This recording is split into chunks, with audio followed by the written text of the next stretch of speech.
23 की 28/10/2023 की शिफ्ट 1 में हुआ था। इसके बाद इसके सारे शिफ्ट के हम पेपर कराएंगे। टोटल 4 शिफ्ट्स में ये हुए थे 2023 में। इससे पहले 2021-22 के करा दिए हैं, ना देखे हो तो देख लीजिए। फर्स्ट क्वेश्चन है कि शिवाजी की मृत्यु के बाद मराठा राज्य में प्रभावी शक्ति चित्पावन ब्राह्मणों के एक परिवार के पास थी, जिन्होंने शिवाजी के उत्तराधिकारियों को पेशवा या प्रधानमंत्री के रूप में सेवा दी थी। कौन सा शहर था जो मराठा साम्राज्य की राजधानी बन गया? ऑप्शन ए है सतारा, ऑप्शन बी है नागपुर, थर्ड है नासिक, फोर्थ है पूना पुणे। सही आंसर हो जाएगा ऑप्शन डी, पूना पुणे।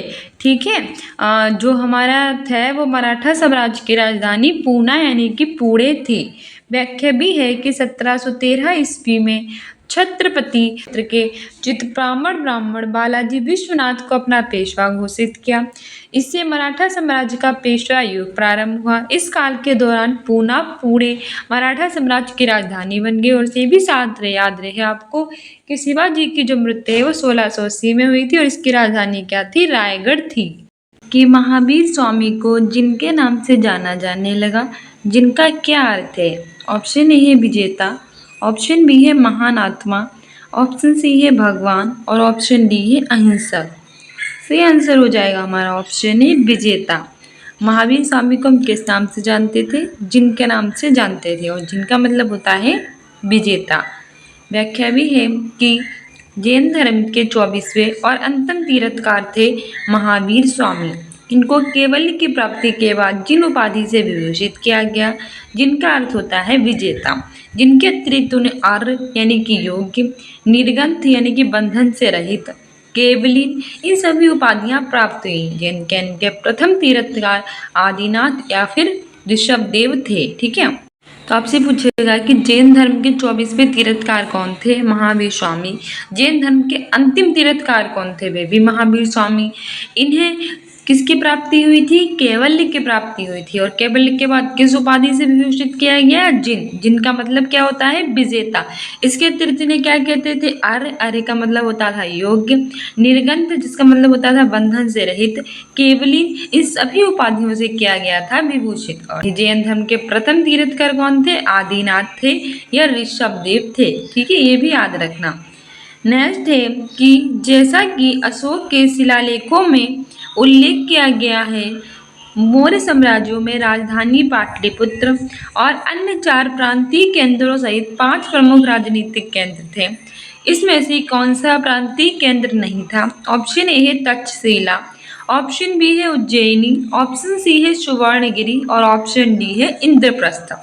तो हमने जैसे कि जानते हैं कि जो इंद्रप्रस्थ था वही नहीं था। ठीक है, बाकी सभी थे, क्योंकि हमारा तक्षशिला भी था, सुवर्णगिरी भी था, उज्जैनी भी था, लेकिन इंद्रप्रस्थ नहीं था, क्योंकि इंद्रप्रस्थ तो पांडवों और कौरवों जब थे तब थे ना। नारी व्याख्या भी है कि मौर्य साम्राज्य में 5 प्रांतों में विभाजित था। हमारा मौर्य साम्राज्य कितने प्रांतों में विभाजित था? 5। कौन कौन सा? उत्तरापथ की राजधानी थी तक्षशिला। दक्षिणापथ की राजधानी थी सुवर्णगिरी। अवंती की राजधानी थी उज्जैनी। प्रासी पूर्वी प्रदेश, इसकी राजधानी थी पाटलिपुत्र। कलिंग, इसकी राजधानी की तोशली। ठीक है, इन सब में इंद्रप्रस्थ नहीं था। तो आपसे कैपिटल भी पूछ लेता और ये भी पूछ लेता। तो उत्तरापथ की तक्षशिला, दक्षिणापथ की सुवर्णगिरी, अवंती की उज्जैनी, प्रासी पूर्वी प्रदेश की पाटलिपुत्र, कलिंग की तोशली। नेक्स्ट है कि ऋग्वेद में विश्वामित्र नामक एक ऋषि और किन 2 नदियों के बीच संवाद है? ऑप्शन ए है सतलुज और चिनाब, ऑप्शन बी है ब्यास और सतलज, ऑप्शन सी है चिनाब और रावी, ऑप्शन डी है ब्यास और झेलम। सही आंसर हो जाएगा ऑप्शन बी, ब्यास और सतलज। हमारे ऋग्वेद में विश्वामित्र नाम के एक ऋषि और ब्यास और सतलज नाम की 2 नदियों के बीच में क्या है? संवाद है। ठीक है, व्याख्या भी है कि ऋग्वेद का जो तीसरा मंडल था, इसमें विश्वामित्र नदी कथा नाम कथोपकथन में ऋषि विश्वामित्र और शतुद्री और विपाशा, इन नदियों के मध्य संवाद था। इन नदियों का वर्तमान नाम ही ब्यास और सतलज है। तो पुराने नाम भी पूछ लेता है और नए नाम भी पूछ लेता है, तो याद रखना क्या नाम था? शतुद्री और विपाशा। यानी कि शतुद्री को कहते थे हम सतलुज और बिपाशा को हम कहते थे ब्यास। ठीक है, शतुद्री यानी कि वर्तमान में सतलज, बिपाशा यानी वर्तमान में ब्यास। इसमें है ऋग्वेद के तीसरे मंडल में है विश्वामित्र नदी कथा। नेक्स्ट है कि 1722 में देश की सूबेदारी सवाई राजा जय सिंह को दी गई थी। यानी इसमें से वो कौन सा सूबेदार था जो सवाई राजा जय सिंह को प्राप्त हुआ था? ऑप्शन ए है आमेर, ऑप्शन बी है मालवा, ऑप्शन सी है लखनऊ और ऑप्शन डी है आगरा। सही आंसर हो जाएगा हमारा ऑप्शन डी आगरा। 1722 में आगरा की सूबेदारी सवाई राजा जय सिंह को दी गई थी। वहीं आगरा की स्थापना 1504 में सिकंदर लोधी ने की थी, ये भी याद रखना। आगरा उत्तर प्रदेश में ही है। आगरा में ताजमहल स्थित है जिसका निर्माण शाहजहां ने करवाया था। और वहीं अगर हम बात करें लखनऊ की तो ये उत्तर प्रदेश की कैपिटल है, इसे नवाबों का शहर कहते हैं। ठीक है, तो 1722 में आगरा की सूबेदारी किसे दी गई थी? सवाई राजा जय सिंह को दी गई थी। व्याख्या भी है कि वर्ष 1722 में मोहम्मद शाह ने सवाई राजा जय सिंह को आगरा का सूबेदार नियुक्त किया और कुछ समय बाद उन्हें मालवा का भी सूबेदार बना दिया। इन्हें सवाई की पदवी फर्रुखसियर ने दी थी।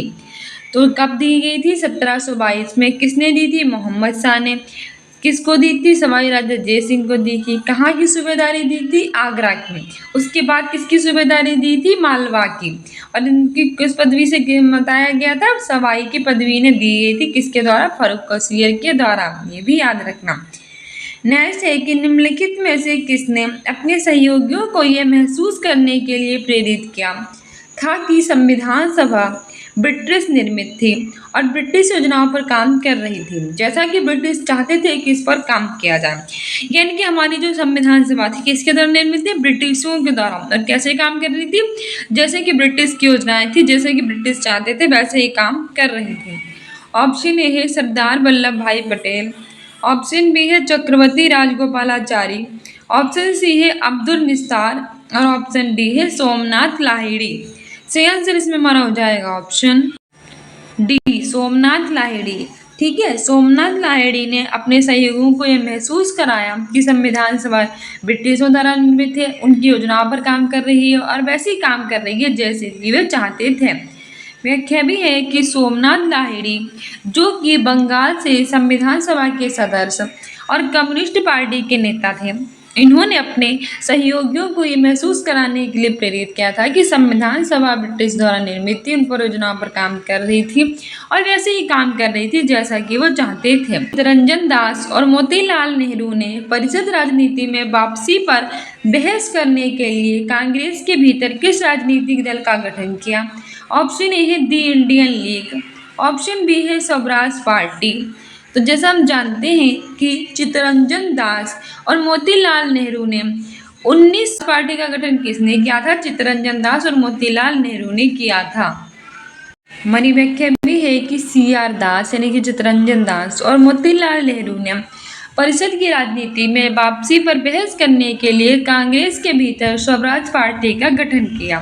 सितंबर 1923 में दिल्ली में हुए कांग्रेस के विशेष अधिवेशन में स्वराज पार्टी को मान्यता प्रदान की गई। पार्टी के अध्यक्ष CR दास थे और महासचिव कौन थे? मोतीलाल नेहरू थे। तो CR दास, चित्तरंजन दास और मोतीलाल नेहरू ने किसकी पार्टी का गठन किया? स्वराज पार्टी का। कब किया? सितंबर 1923 में दिल्ली में हुए कांग्रेस के विशेष अधिवेशन में इसको मान्यता प्राप्त हुई और इसका गठन किया गया। कि कांग्रेस का वह अधिवेशन कहाँ हुआ था जिसमें महात्मा गांधी ने अन्य नेताओं को खिलाफत के साथ साथ स्वराज के समर्थन में असहयोग आंदोलन शुरू करने की आवश्यकता के बारे में आश्वस्त किया था। ऑप्शन ए है मुंबई, ऑप्शन बी है लाहौर, ऑप्शन सी है कलकत्ता, ऑप्शन डी है नागपुर। सही आंसर हो जाएगा ऑप्शन सी कलकत्ता। व्याख्या भी है कि असहयोग आंदोलन 1 अगस्त 1920 में औपचारिक रूप से शुरू हुआ और बाद में आंदोलन का प्रस्ताव कांग्रेस के कलकत्ता अधिवेशन में 4 सितंबर 1922 को पारित हुआ था, जिसके बाद कांग्रेस ने अपना औपचारिक आंदोलन स्वीकृत किया था। तो असहयोग आंदोलन जो हुआ था वो महात्मा गांधी ने शुरू किया था, 1920 में हुआ था और 5 फरवरी 1922 को चोरा चोरी कांड के बाद 12 फरवरी 1922 को इसे समाप्त कर दिया गया। ये सब याद रखना। और कौन से अधिवेशन में हुआ था कांग्रेस के? कलकत्ता अधिवेशन में, जो कि 4 सितंबर 1922 को हुआ था। नेक्स्ट है कि निम्नलिखित में से कौन खुदाई खिदमतगार का संस्थापक था और जिसे बादशाह खान के नाम से जाना जाता था? ऑप्शन ए है सैयद अहमद खान, ऑप्शन बी है हकीम अजमल खान, ऑप्शन सी है मौलाना अबुल कलाम आजाद, ऑप्शन डी है खान अब्दुल गफ्फार खान। तो जिसे हम खुदाई खिदमतगार के नाम से जानते थे वो था खान अब्दुल गफ्फार खान। ऑप्शन डी सही हो जाएगा। ठीक है, खान अब्दुल गफ्फार खान जो थे उन्हें ये खुदाई खिदमतगार के नाम से जानते थे और इन्होंने ही लाल कुर्ती आंदोलन के नाम से भी जाना जाता था और गफ्फार खान को सीमांत गांधी के नाम से भी जानते थे। तो उत्तर पश्चिमी प्रांत में खान अब्दुल गफ्फार खान द्वारा गठित खुदाई खिदमतगार पठान सत्याग्रहियों का दल था, जिसके द्वारा साविनय अवज्ञा के दौरान पेशावर में आंदोलन का नेतृत्व हुआ। तो आप कि 1913 में हिंदुस्तान गदर पार्टी का मुख्यालय देश में स्थित था। ऑप्शन ए है दिल्ली, ऑप्शन बी है लाहौर, ऑप्शन सी है कलकत्ता, ऑप्शन डी है सैन फ्रांसिस्को। सही आंसर हो जाएगा ऑप्शन डी सैन फ्रांसिस्को। 1913 में हिंदुस्तान गदर पार्टी का जो मुख्यालय था वो सैन फ्रांसिस्को में था। व्याख्या भी है कि 1913 में जब हिंदुस्तान गदर पार्टी की स्थापना लाला हरदयाल और सोहन सिंह भाकना के द्वारा की गई थी, उस समय उसका कार्यालय 436 हिल स्ट्रीट में था, जिसे युगांतर आश्रम नाम दिया गया। ये स्थान सैन फ्रांसिस्को में है। कई क्वेश्चन पूछता है कि हिंदुस्तान गदर पार्टी की स्थापना कब हुई थी? तो 1913 में। किसने की थी? लाला हरदयाल और सोहन सिंह भाकना ने। उस समय इसका जो था वो कहाँ पे कार्यालय था? 436 हिल स्ट्रीट में था। इसे वर्तमान में क्या कहते हैं? युगांतर आश्रम। और ये कहाँ है? ये सैन फ्रांसिस्को में है। ठीक है, नेक्स्ट है कि सिरोए कुमुदनी लिली भारत के निम्नलिखित में से किस राज्य में पाई जाने वाली एकमात्र स्थलीय कुमुदनी लिली है? ऑप्शन ए है असम, ऑप्शन बी है पश्चिम बंगाल, थर्ड है मणिपुर, फोर्थ है त्रिपुरा। सी आंसर हो जाएगा ऑप्शन सी मणिपुर। ठीक है, जो हमारा सिरोए कुमुदनी लिली है ये भारत के मणिपुर में पाई जाने वाली एकमात्र स्थलीय कुमुदनी लिली है। ये सिरोई पहाड़ियों से प्राप्त होती है और मणिपुर का राज्य पुष्प भी है। तो वही यानी कि सिरोई कुमुदनी लिली कहाँ पाई जाती है? भारत के मणिपुर में पाई जाती है। एकमात्र स्थलीय कुमुदनी लिली है। कहाँ से होती है? सिरोई पहाड़ियों से प्राप्त करते हैं। क्या है? ये मणिपुर का राज्य पुष्प भी है। तो आपसे पूछे कि सिरोई कुमुदनी लिली कहाँ का राज्य पुष्प है? तो मणिपुर का। मणिपुर उत्तर पूर्व भारत का राज्य है। मणिपुर की कैपिटल है इम्फाल और संगाई महोत्सव यहाँ बहुत फेमस है। भाई असम की कैपिटल है दिसपुर और पश्चिम बंगाल की कैपिटल है कोलकाता और त्रिपुरा की कैपिटल है अगरतला। है कि उड़िया पठार भारत के निम्नलिखित में से किस राज्य में स्थित है?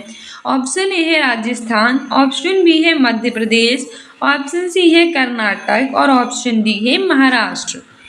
सही आंसर हो जाएगा ऑप्शन ए राजस्थान। जो उड़िया पठार है वो भारत के राजस्थान राज्य में स्थित है। राजस्थान की है कैपिटल है जयपुर, जिसे हम पिंक सिटी कहते हैं। राजस्थान का प्राचीन नाम राजपूताना था। राजस्थान में वर्तमान में 41 जिले हैं। ठीक है, ऐसे याद रखना। और वर्तमान में इसकी चीफ मिनिस्टर है भजन लाल शर्मा। वहीं मध्य प्रदेश की कैपिटल है भोपाल। इसे सोया प्रदेश भी कहते हैं और भारत का हृदय भी कहते हैं। सबसे ज़्यादा जो है वो बाघ पाए जाते हैं। कर्नाटक की कैपिटल है बेंगलुरु और महाराष्ट्र की कैपिटल है मुंबई। हमारी व्याख्या भी है कि उड़िया पठार भारत के राजस्थान राज्य में स्थित है। ये इस राज्य का सबसे ऊंचा पठार है और राजस्थान के सिरोही जिले के माउंट आबू नामक स्थान पर स्थित है। तो उड़िया पठार कहाँ स्थित है? भारत के राजस्थान राज्य में। इस राज्य का कैसा पठार है? सबसे ऊंचा। कहाँ है? राजस्थान के सिरोही जिले के माउंट आबू नामक स्थान पर है। नेक्स्ट है कि शीत ऋतु की शुरुआत में तमिलनाडु के तटीय क्षेत्रों में वर्षा का क्या कारण है? यानी कि जब शीत ऋतु आती है तो उसकी स्टार्टिंग में तमिलनाडु का तटीय क्षेत्र है उसमें वर्षा होती है। तो क्यों होती है? ऑप्शन ए है कि उत्तर पूर्वी वर्षा ऋतु मानसून के कारण, ऑप्शन बी है स्थानीय वायु परिसंचरण के कारण, ऑप्शन सी है शीतोष्ण चक्रवात के कारण और ऑप्शन डी है दक्षिण पश्चिम वर्षा ऋतु मानसून के कारण। सही आंसर हो जाएगा ऑप्शन ए उत्तर पूर्व वर्षा ऋतु मानसून के कारण। शीत ऋतु की शुरुआत में जो तमिलनाडु के तटीय क्षेत्र है उसमें वर्षा का कारण होता है उत्तर पूर्व वर्षा ऋतु मानसून के कारण। व्याख्या भी है कि शीत ऋतु की शुरुआत में तटीय क्षेत्रों में वर्षा उत्तर पूर्वी मानसून के कारण होती है। ये भारत में अक्टूबर नवंबर में मानसून के लौटने के साथ ही मानसून के चलने की दिशा दक्षिण की ओर हो जाती है। इन लौटती हुई मानसूनी पवनों से पश्चिम बंगाल, तमिलनाडु, केरल आदि राज्यों में शीतकालीन जो है वो वर्षा होती है। लौटती हुई मानसूनों से कहाँ होती है? पश्चिम बंगाल, तमिलनाडु और केरल, इन राज्यों में होती है शीतकालीन वर्षा। नेक्स्ट है कि राजस्थान के जालोर जिले में किस प्रकार का ग्रेनाइट पाया जाता है, यानी राजस्थान का जो जालोर जिला है उसमें किस प्रकार का हम ग्रेनाइट पाते हैं। ऑप्शन ए है राखी ग्रीन ग्रेनाइट, ऑप्शन बी है मेरी गोल्ड ग्रेनाइट, ऑप्शन सी है काला ग्रेनाइट और ऑप्शन डी है रोजी पिंक यानी कि गुलाबी ग्रेनाइट। सही आंसर हो जाएगा ऑप्शन डी रोजी पिंक यानी कि गुलाबी ग्रेनाइट। व्याख्या है कि राजस्थान के जालोर जिले में रोजी पिंक के गुलाबी ग्रेनाइट पाया जाता है। ये भारत में उपलब्ध सबसे सस्ते ग्रेनाइट में से एक है और इसका उपयोग फर्श और काउंटर बनाने के लिए बहुत ज़्यादा मात्रा में करते हैं। इसे तुर्की और यूरोप जैसे देशों को निर्यात भी किया जाता है। तो हमारा ग्रेनाइट कहाँ पाया जाता है? राजस्थान के जालोर जिले में। कैसा होता है? रोजी पिंक यानी गुलाबी। ये भारत में उपलब्ध सबसे सस्ते ग्रेनाइटों में से होता है एक और इसका उपयोग कहाँ करते हैं? फर्श और काउंटर को बनाने में बहुत ज़्यादा मात्रा में। इसे ही तुर्की और यूरोप जैसे देशों को भी हम क्या करते हैं? निर्यात करते हैं। ठीक है। नेक्स्ट है कि पुर्तगालियों द्वारा निर्मित बंदेल चर्च भारत के निम्नलिखित में से किस राज्य या केंद्र शासित प्रदेश में है स्थित? ऑप्शन ए है गोवा, ऑप्शन बी है पुडुचेरी, ऑप्शन सी है पश्चिम बंगाल और ऑप्शन डी है उड़ीसा। सही आंसर हो जाएगा हमारा ऑप्शन सी पश्चिम बंगाल। ठीक है। पुर्तगालियों द्वारा निर्मित बंदेल चर्च भारत के पश्चिम बंगाल राज्य के केंद्र शासित प्रदेश में है, यानी पश्चिम बंगाल जो भारत का राज्य है वहाँ पुर्तगालियों द्वारा निर्मित बंदेल चर्च है। वही पश्चिम बंगाल की कैपिटल है कोलकाता, गोवा की कैपिटल है पणजी। ये हमारा क्षेत्रफल में सबसे छोटा राज्य है भारत का। पुडुचेरी ये केंद्र शासित एक प्रदेश है और उड़ीसा ये भारत का राज्य, इसकी कैपिटल है भुवनेश्वर। यहाँ हमारा भगवान जगन्नाथ का पुरी मंदिर स्थित है जिसे व्हाइट पैगोडा कहते हैं। भगवान जगन्नाथ का यहाँ भगवान जगन्नाथ का पुरी मंदिर है जिसे व्हाइट पैगोडा कहते हैं। भगवान सूर्य का कोणार्क मंदिर है जिसे ब्लैक पैगोडा कहते हैं। व्याख्या है कि पुर्तगालियों द्वारा निर्मित बंदेल चर्च भारत के पश्चिम बंगाल के हुगली जिले के बंदेल शहर में स्थित है। इसकी स्थापना 1599 में की गई थी। ये भारत के सबसे पुराने चर्चों में से एक है। इस चर्च को basilica of the Holi rosary के नाम से भी जानते हैं। नेक्स्ट है कि गन्ने के उचित और लाभकारी मूल्य FRP को कौन मंजूरी देता है? ऑप्शन ए है कि विपणन और निरीक्षण निदेशालय कृषि मंत्रालय, ऑप्शन बी है राष्ट्रीय शर्करा संस्थान कानपुर, ऑप्शन सी है आर्थिक मामलों की कैबिनेट समिति और ऑप्शन डी है कृषि लागत और मूल्य आयोग। सेंस हो जाएगा ऑप्शन सी आर्थिक मामलों की कैबिनेट समिति। व्याख्या भी है कि गन्ने के उचित और लाभकारी मूल्य यानी कि FRP को मंजूरी कृषि लागत और मूल्य आयोग की सिफारिश पर आर्थिक मामलों की कैबिनेट समिति के द्वारा प्रदान की जाती है। कि निम्नलिखित में से कौन सा एक भारतीय श्रम कानून और सामाजिक सुरक्षा उपाय है जिसका उद्देश्य काम करने का अधिकार राइट टू वर्क की गारंटी देना है? ऑप्शन ए है भारतीय प्रबंधन संस्थान अधिनियम, ऑप्शन बी है महात्मा गांधी राष्ट्रीय ग्रामीण रोजगार गारंटी अधिनियम, ऑप्शन सी है वेतन भुगतान संशोधन अधिनियम 2017 और ऑप्शन डी है नागरिकता अधिनियम। सही आंसर हो जाएगा ऑप्शन बी महात्मा गांधी राष्ट्रीय ग्रामीण रोजगार गारंटी अधिनियम। व्याख्या भी है कि संविधान का अनुच्छेद 41 यानी आर्टिकल जो 41 है वो हमें काम करने का अधिकार यानी कि राइट टू वर्क जो है उसका प्रावधान करता है, जिसे महात्मा गांधी राष्ट्रीय ग्रामीण रोजगार गारंटी अधिनियम 2005 में व्यवहार में लाने का क्या किया गया था? प्रयास किया गया था। नेक्स्ट है कि स्वर्ण क्रांति भारत में निम्नलिखित में से किस क्षेत्र में विकास के लिए जिम्मेदार है?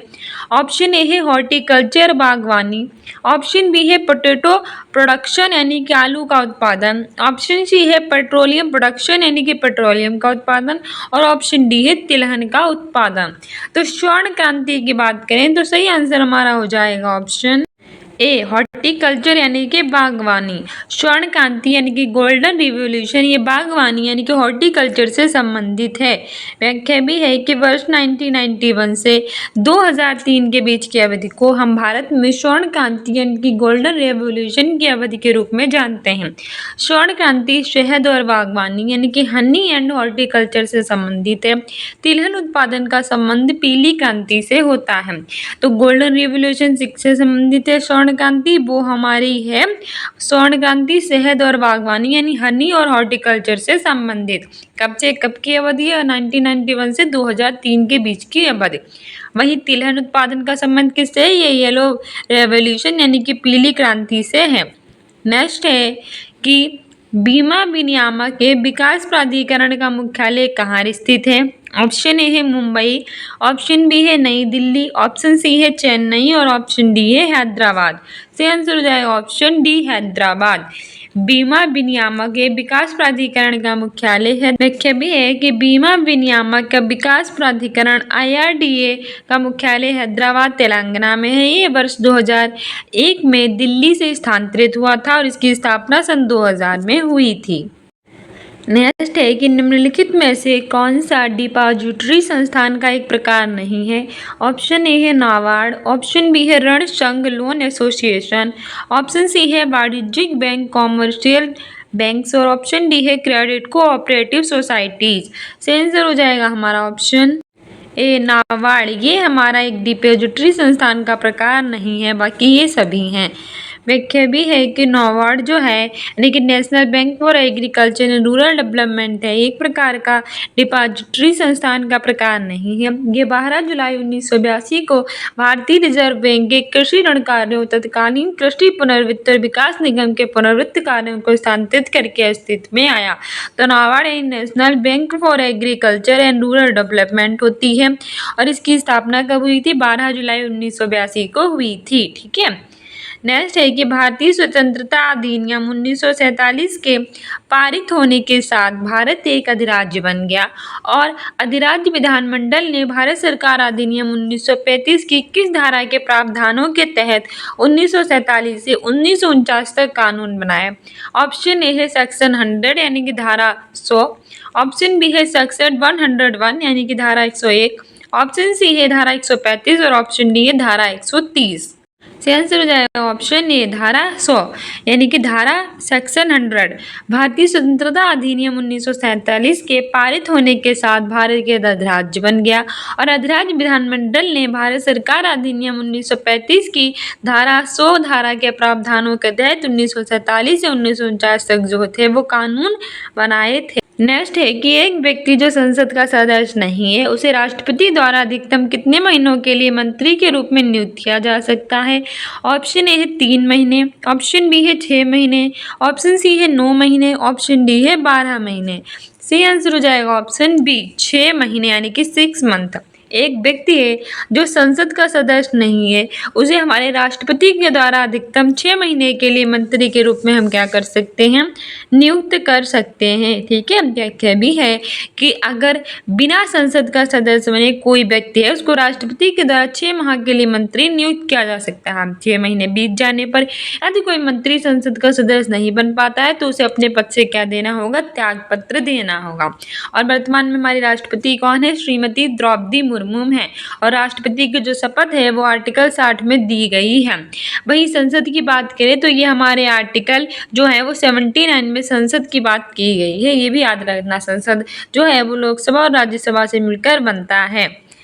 नेक्स्ट हमारा है कि उस राज्य न्यायालय का नाम बताना है जिसका क्षेत्राधिकार अंडमान और निकोबार द्वीप समूह के केंद्र शासित प्रदेश पर है। ऑप्शन ए है कलकत्ता उच्च न्यायालय, ऑप्शन बी है दिल्ली उच्च न्यायालय, ऑप्शन सी है मद्रास उच्च न्यायालय और ऑप्शन डी है आंध्र प्रदेश उच्च न्यायालय। आंसर हो जाएगा ऑप्शन ए कलकत्ता उच्च न्यायालय। उस उच्च न्यायालय का यानी उस हाई कोर्ट का नाम बताना है जिसका क्षेत्राधिकार अंडमान और निकोबार द्वीप समूह के केंद्र शासित प्रदेश में आता है, तो वो कलकत्ता हाई कोर्ट है।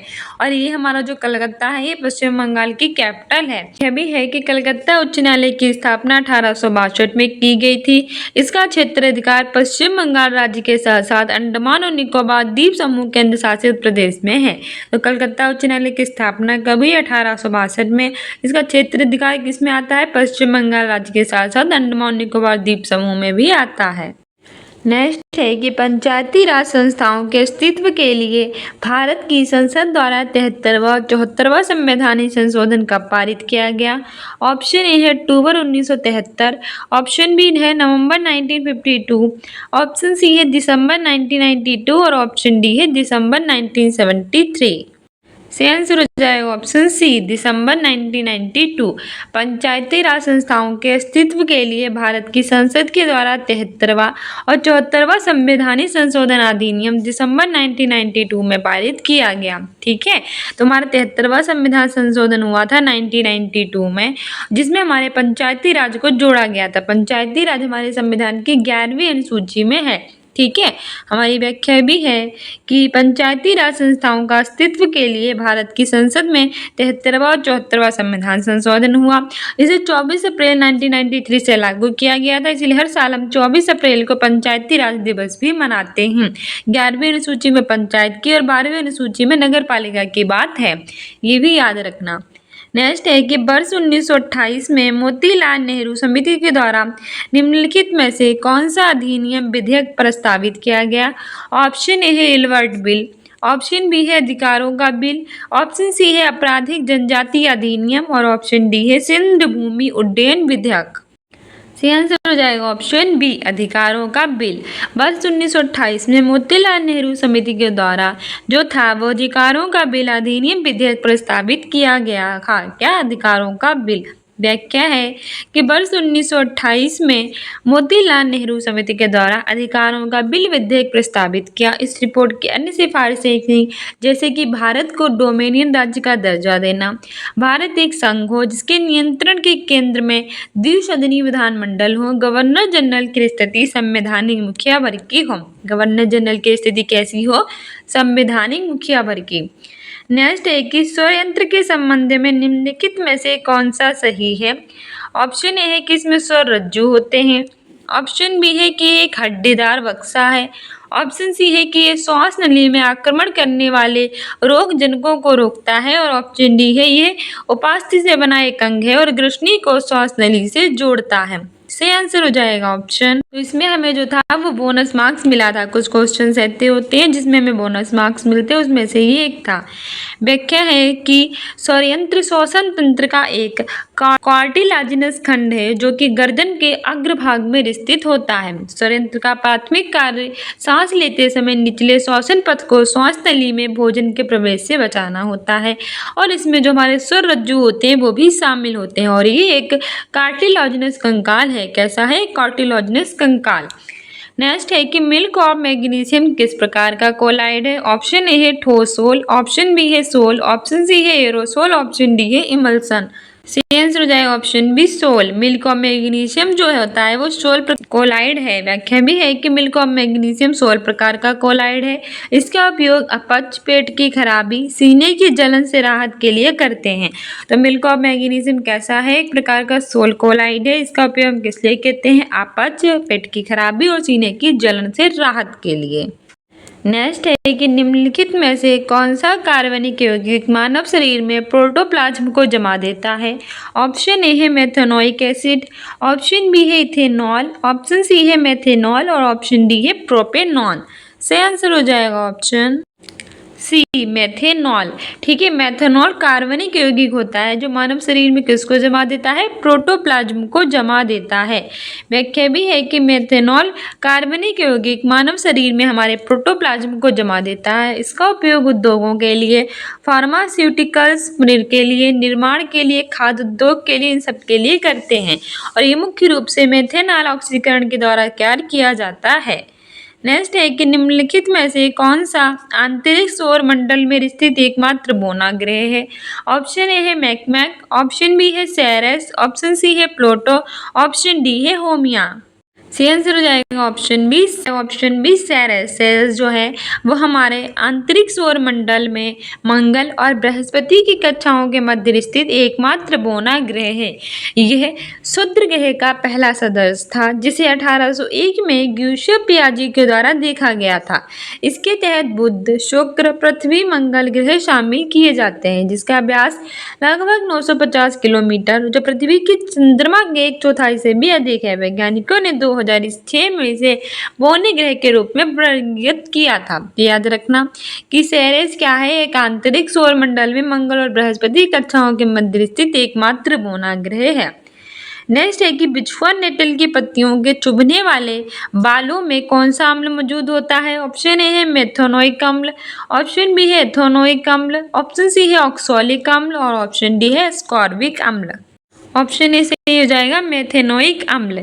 बिछुआ नेटल की पत्तियों के चुभने वाले बालों में मेथेनोइक अम्ल जो होता है वो मौजूद होता है। व्याख्या भी है कि बिछुआ नेटल की पत्तियों के चुभने वाले बालों में मेथेनोइक अम्ल होता है मौजूद। फॉर्मिक एसिड जिसे हम फॉर्मुलिक एसिड या मेथेनोइक एसिड के रूप में भी जानते हैं, ये कैसा होता है? रंगहीन तरल होता है, तीखी गंध, स्वाद इसका कैसा होता है? खट्टा होता है। ये सब भी याद रखना। नेक्स्ट है कि इंग्लैंड न्यूजीलैंड वनडे मैच के में बारिश के कारण इंग्लैंड को जीत के लिए कितने रन चाहिए थे? 48 ओवर में 324 रन चाहिए थे। शुरुआती 10 ओवर में औसत स्कोरिंग रेट 6 था। अगले 10 ओवर में ये बढ़कर 8.5 हो गया। इसके बाद अगले 10 ओवर में ये 5.5 गिर गया और अगले 10 ओवर में फिर 7 पर पहुंच गया बढ़कर। तो मैच जीतने के लिए कितने औसत की जरूरत है? ऑप्शन ए है 8.25, ऑप्शन बी है 6.75, ऑप्शन सी है 7.75, ऑप्शन डी है नन ऑफ दीज। से आंसर हो जाएगा ऑप्शन बी 6.75। व्याख्या भी है कि दिया है कि इंग्लैंड को जीतने के लिए 48 ओवर में कितने रन चाहिए थे? 324। 10 ओवर में इन्होंने 60 रन बनाए, 10 ओवर में कुल रन 85 बनाए, 10 ओवर में जो कुल रन थे 55 थे और कुल रन 10 ओवर में कितने थे? 10 गुणे 7 यानी 70 थे। तो 44 ओवर में इस तरह से 270 बने। जीतने के लिए 8 ओवर में 224 से 270 घटा के 54 रन हो गए और औसत जो था वो 8 से हमने कर दिया तो 6.75 हो गया। नेक्स्ट है कि निम्नलिखित में से कौन सा अवरोही क्रम है? तो इसको जब हम हटाएंगे सबको करेंगे तो सबसे हमारा आंसर सही हो जाएगा ऑप्शन सी, ये हमारा अवरोही है। ठीक है, तो हम इसको इस तरह से सॉल्व करेंगे और इस तरह से हमारा आंसर आ जाएगा। नेक्स्ट है कि ये हमारा है, इसको हमें वर्गमूल निकालना है तो सही आंसर ऑप्शन बी ही हो जाएगा। 0 पॉइंट हम इस तरह से सॉल्व करेंगे तो हमारा 0 आएगा। नेक्स्ट हमें इसका मान निकालना है तो ऑप्शन डी सही हो जाएगा 10। ठीक है, 10 इसका जो है वो वैल्यू यानी कि मान है। इसको हम इस तरह से सॉल्व करेंगे और हमें हमारा आंसर मिल जाएगा। नेक्स्ट है कि दिव्या अपने मासिक वेतन का 24% भोजन पर और 15% अपने बच्चों की शिक्षा पर खर्च करती है। शेष वेतन में से वे 25% मनोरंजन पर, 20% परिवहन पर खर्च करती है। अब उसके पास बचे हुए 10,736 है तो दिव्या का मासिक वेतन बताना है। तो इसमें हमारा ऑप्शन ए सही हो जाएगा 32,000। ठीक है, इस तरह से हमको दिया गया है और जब हम इस तरह से इसको सॉल्व करेंगे तो हमें हमारा आंसर वही हो जाएगा 32,000। नेक्स्ट है कि निम्नलिखित में से किस विकल्प में विलोम युग्म सही नहीं है, यानी कि गलत विलोम बताना है। ऑप्शन पहला है कि औचक अक्सर, ऑप्शन बी है डावाडोल आइस्थर, ऑप्शन सी है झिड़कना पुचकारना, ऑप्शन डी है गाफिल खबरदार। आंसर हो जाएगा ऑप्शन बी डावाडोल आइस्थर। ये विकल्प युग्म सही नहीं है, बाकी सब सही हैं। ठीक है, हमारी व्याख्या है कि दिए गए विकल्पों में से जो डावाडोल आइस्थर है ये सही नहीं है, जबकि डावाडोल रिस्थर होगा। ठीक है सर, डावाडोल मतलब होता है डावाडोल और डावाडोल के उल्टा जो होता है वो होगा रिस्थर। तो ये इसका विलोम सही है, बाकी ये विलोम कोई भी सही नहीं है। जबकि औचक अक्सर सही है, झिड़कना पुचकारना सही है, गाफिल खबरदार ये भी सही है। ठीक है, विलोम का मतलब क्या आता है? उल्टा, विपरीत देना। तो डावाडोल का मतलब होता है कि उथल पिथल होना और आइस्थर का मतलब भी उथल पिथल होगा, तो ये दोनों पर्यायवाची हो गए। लेकिन हमसे उल्टा पूछा था इसीलिए ये हमारा गलत हो जाएगा। बाकी औचक और अक्सर ही उल्टे होते हैं, झिड़कना किसी को और पुचकार देना ये भी उल्टे होते हैं, गाफिल और खबरदार ये भी उल्टे होते हैं। ठीक है, नेक्स्ट है कि होनहार विद्वान के होत न चिकने पात इस लोकोक्ति का इनमें से अर्थ क्या है। लोकोक्ति यानी लोक यानी संसार में प्रचलित। ऑप्शन ए है होनहार व्यक्ति सदा दिखावा करता है। ऑप्शन बी है होनहार व्यक्ति हमेशा दूसरों के दोष निकालता है। थर्ड है कि होनहार व्यक्ति बहुत ही परिश्रम करता है। फोर्थ है कि होनहार व्यक्तियों की प्रतिभा जो है वह बचपन में ही दिखाई दे जाती है। तो हमारा है होनहार वीरवान के होते चिकने पात, यानी होनहार व्यक्तियों की प्रतिभा जो होती है वो कहाँ दिखाई दे जाती है, बचपन में ही दिखाई दे जाती है। नेक्स्ट है कि निम्नलिखित में से किस विकल्प में सभी शब्द पुल्लिंग है। पुल्लिंग का मतलब होता है कि जो पुरुष जाति का बोध कराएं वो पुल्लिंग होते हैं, जो स्त्री जाति का बोध कराएं वो स्त्रीलिंग होते हैं। तो इसमें से पुरुष जाति के बारे में बताना, क्या बताएं। संचार, पालन, ग्रीवा, मनुष्यत्व, बनावट, रौनक, पतलून, झल्लाहट, अछूतता, प्लेटफॉर्म, प्राधिकरण, गिरोह। गिरोह होता है, प्लेटफॉर्म होता है, प्राधिकरण होता है। तो सभी पुल्लिंग है, तो ऑप्शन डी बिल्कुल सही हो जाएगा। जबकि पतलून होती है तो स्त्रीलिंग हो गया, रौनक होती है स्त्रीलिंग हो गया, संचार किया जाता है, पालन किया जाता है, ग्रीवा होती है, ये भी स्त्रीलिंग है। तो ऑप्शन डी ही बिल्कुल सही है कि दिए गए विकर्षणों में से प्लेटफॉर्म, प्राधिकरण, गिरोह ये सभी पुल्लिंग है। नेक्स्ट है कि किस विकल्प में शुद्ध वाक्य है। पहला है कि महादेवी छायावती कवयित्री हैं। सेकेंड है कि जब भी आप आओ मुझे मिले। थर्ड है आपके दर्शन पाकर मैं धन्य हो गया। और फोर्थ है कि रमा ने अपने भाई से पुस्तक पढ़ने को कहा। ऑप्शन डी, रमा ने अपने भाई से पुस्तक पढ़ने को कहा, ये शुद्ध है। नेक्स्ट है कि कलम के जादूगर किसे कहा गया है। ऑप्शन ए है मैथिली शरण गुप्त। ऑप्शन बी है सुमित्रा नंदन पंत। ऑप्शन सी है रामबक्ष बेनीपुरी। और ऑप्शन डी है मुंशी प्रेमचंद। सी आंसर हो जाएगा ऑप्शन सी, रामबक्ष बेनीपुरी। हमारी व्याख्या भी है कि रामबक्ष जो बेनीपुरी थे उन्हें कलम का जादूगर कहा गया है, जबकि जो सुमित्रानंद पंत थी उनको प्रकृति का सुकुमार कवि, और मुंशी प्रेमचंद को कथा सम्राट, और मैथिली शरण गुप्त को राष्ट्र कवि कहा जाता है। तो सारे इंपॉर्टेंट हैं। पूछ ले कि कलम का जादूगर कौन था, तो रामबक्ष बेनीपुरी थे कलम के जादूगर। वहीं प्रकृति का सुकुमार कवि कौन था, तो वो थी सुमित्रा नंदन पंत। और वहीं प्रकृति का सुकुमार कवि कौन था, तो वो सुमित्रा नंदन पंत थे। और वहीं कथा सम्राट की बात करें तो वो मुंशी प्रेमचंद्र थे। और राष्ट्र कवि की बात करें तो राष्ट्र के कवि थे मैथिली शरण गुप्त, कथा सम्राट थे प्रेमचंद्र, कलम के जादूगर थे रामचंद्र बेनीपुरी, और प्रकृति के सुकुमार कवि थे सुमित्रा नंदन पंत। ठीक है, ये सभी याद रखना, एग्जाम्स के लिए इंपॉर्टेंट है। नेक्स्ट है कि choose the antonym form underline word from the given option. He is very fastidious about his choice of food. Antonym मतलब होता है उल्टा, विपरीत। हमें विपरीत वर्ड बताना है किसका, फेस्टिडियस का। ऑप्शन ए है केयरफुल, ऑप्शन बी है टॉटलेस, ऑप्शन सी है केयरलेस, और ऑप्शन डी है इनडिस्क्रेट। तो सही आंसर हमारा हो जाएगा ऑप्शन सी, केयरलेस।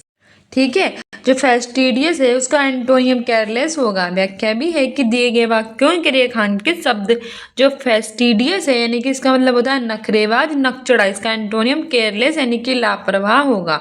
वहीं टॉटलेस का मतलब होता है जिसके पास विचार ना हो, विचारहीन। और केयरफुल का मतलब होता है सजग सा। इनडिस्क्रेट का मतलब होता है असावधान। नेक्स्ट है कि put the correct form of the verb. I am the person who dash to be blamed. Option A है यम, ऑप्शन बी है आर, ऑप्शन सी है एच, ऑप्शन डी है वर। तो I am the person who am to be blamed, कि who are to be blamed, who is to be blamed, कि who were to be blamed। तो सही answer हो जाएगा option C, is. ठीक है, I am the person who is to be blamed.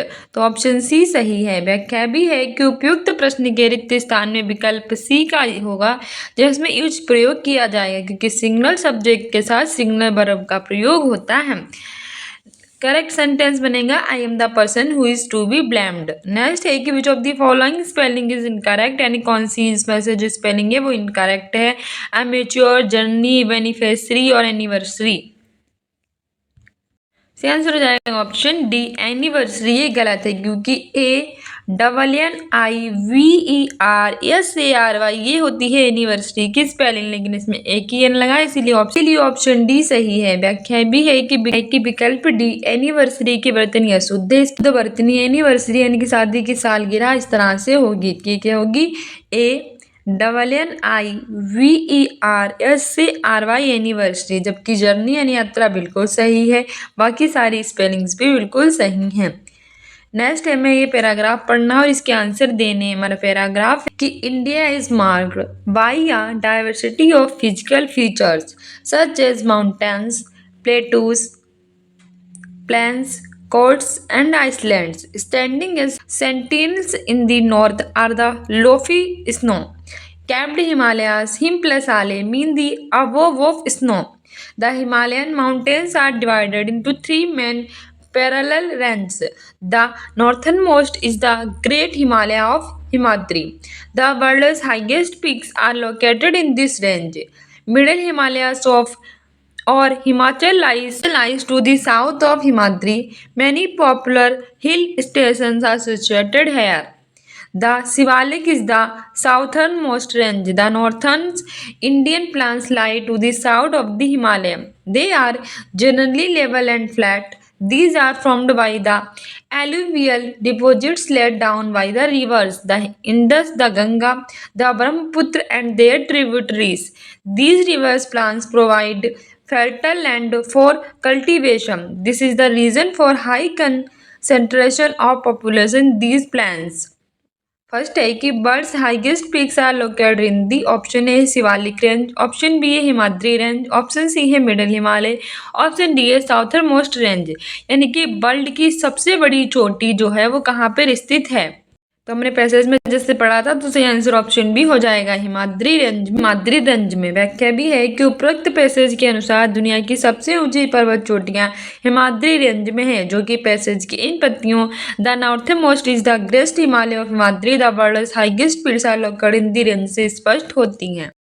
Next है कि northern Indian plains are rich in, option A है एलुवियल डिपॉजिट्स, ऑप्शन बी है iron ore deposits, option C है diamond mines, option D है copper deposits. सही answer हो जाएगा option A. व्याख्या भी है कि उपरोक्त पैसेज के अनुसार उत्तर भारतीय मैदान विकल्प ए एलुवियल डिपॉजिट्स यानी कि जलोढ़ मिट्टी जल द्वारा ओढ़ी गई मिट्टी से संबद्ध है, जो कि पैसेज की इन पत्तियों the northern India plains lies to the south of Himalayas. They are generally level and flat. They are formed by the alluvial deposits let down by the river से स्पष्ट होती हैं। नेक्स्ट हमारा जो है वो हमारा दिया गया है इसमें से इस तरह से कोडिंग डिकोडिंग का, और ये हमारी रीजनिंग में है पूछा जाता है। Coding decoding, blood relation, odd one out, calendar, clock, इन सबसे पूछता है। कह रहा है कि हमने एक निश्चित कूट भाषा में इसको इस तरह से दर्शाया है, इसको इस तरह से दर्शाया है, इसको इस तरह से दर्शाया है और इसको इस तरह से दर्शाया है। तो हमें इस प्रश्न का उत्तर देना है। ऑप्शन ए है 58, ऑप्शन बी है 158, ऑप्शन सी है 62 और ऑप्शन डी है 205। तो जब हम इसको इसके स्थानों पर रखेंगे, इनको चेंज करेंगे तो सही आंसर ऑप्शन ये हो जाएगा 58। ठीक है, हमने व्याख्या भी है कि हमने इस तरह से इसको सॉल्व किया कि हमने इस तरह से इन प्रश्नों चिन्हों के स्थान पर इन चिन्हों को रखा तो हमारा इस तरह से चिन्ह हो गया और इस तरह सॉल्व करने पर हमें हमारा आंसर मिल गया 58। नेक्स्ट है कि संख्याओं को दिए गए क्रम से गलत संख्या ज्ञात करनी है। तो हमारा ऑप्शन ए है 611, ऑप्शन बी है 605, ऑप्शन सी है 600 और ऑप्शन डी है 634। सही आंसर हो जाएगा ऑप्शन डी 634। ठीक है, 634 हमारा ऑप्शन सही है। हमारी इस तरह से दिया गया है कि इस तरह से हम इसको रखेंगे तो हमें सही आंसर मिल जाएगा। नेक्स्ट है कि 17 जून 1998 को सप्ताह का कौन सा दिन था, ये कैलेंडर से पूछा गया है। पहला है हमारा सोमवार मंडे, दूसरा है गुरुवार थर्सडे, थर्ड है बुधवार वेडनेसडे, फोर्थ है कि मंगलवार ट्यूसडे। तो अगर हमारे पास 17 जून 1998 को क्या है सप्ताह का कौन सा दिन है ये पूछा है हमसे, तो इसमें हमें date plus month plus year plus leap year इस तरह से निकालना होगा और हमारा सही आंसर हो जाएगा ऑप्शन सी वेडनेसडे यानी कि हमें बुधवार मिल जाएगा। ठीक है, प्रश्न के अनुसार हम इसको इस तरह से सॉल्व करेंगे और इस तरह से सॉल्व करने के बाद हमें मिल जाएगा ऑप्शन सी बिल्कुल सही बुधवार।